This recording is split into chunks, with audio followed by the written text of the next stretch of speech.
कुछ समय पहले की बात है। एक घने और रहस्यमयी जंगल में भस्मासुर नाम का एक शक्तिशाली राक्षस कठोर तपस्या कर रहा था।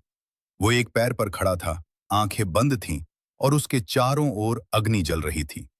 वर्षों तक उसने अन्न जल त्याग कर केवल भगवान शिव का स्मरण किया।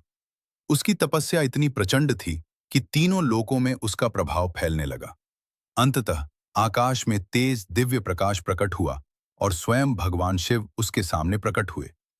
शिवजी ने प्रसन्न होकर कहा, भस्मासुर, मैं तुम्हारी तपस्या से अत्यंत प्रसन्न हूं।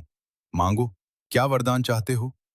भस्मासुर ने हाथ जोड़कर विनम्रता का अभिनय करते हुए कहा, प्रभु, मुझे ऐसा वरदान दीजिए कि मैं जिसके सिर पर हाथ रख दूं, वो तुरंत भस्म हो जाए।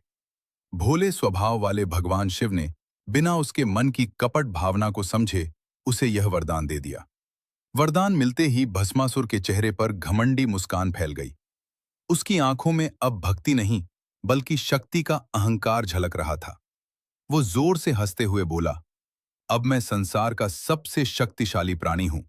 क्यों न इस वरदान की परीक्षा अभी कर लूं? और अचानक वो भगवान शिव की ओर ही बढ़ने लगा। उसने कहा, हे शिव, पहले तुम्हें ही भस्म करके देखता हूं। ये सुनकर भगवान शिव समझ गए कि ये राक्षस अब विनाश का कारण बनेगा। वे तुरंत वहां से आकाश की ओर भागे और भस्मासुर उनके पीछे दौड़ने लगा। तीनों लोकों में हलचल मच गई। देवता चिंतित हो उठे। तब पालनहार भगवान विष्णु ने लीला रचने का निश्चय किया।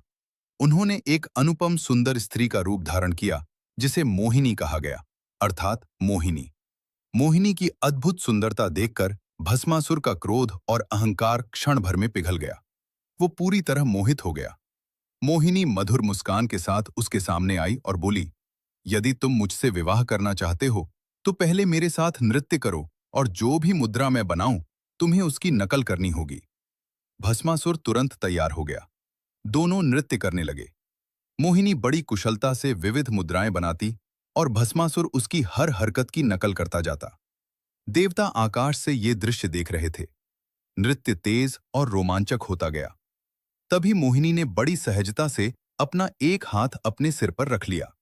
भस्मासुर, जो पूरी तरह उसके प्रभाव में था, बिना सोचे समझे वही मुद्रा दोहराने लगा। जैसे ही उसका हाथ उसके सिर पर पड़ा, वरदान का प्रभाव हुआ और वो स्वयं अग्नि की लपटों में घिर गया। कुछ ही क्षणों में वो भस्म होकर नष्ट हो गया। आकाश में देवताओं ने प्रसन्न होकर पुष्प वर्षा की। भगवान शिव सुरक्षित थे और संसार एक बड़े विनाश से बच गया।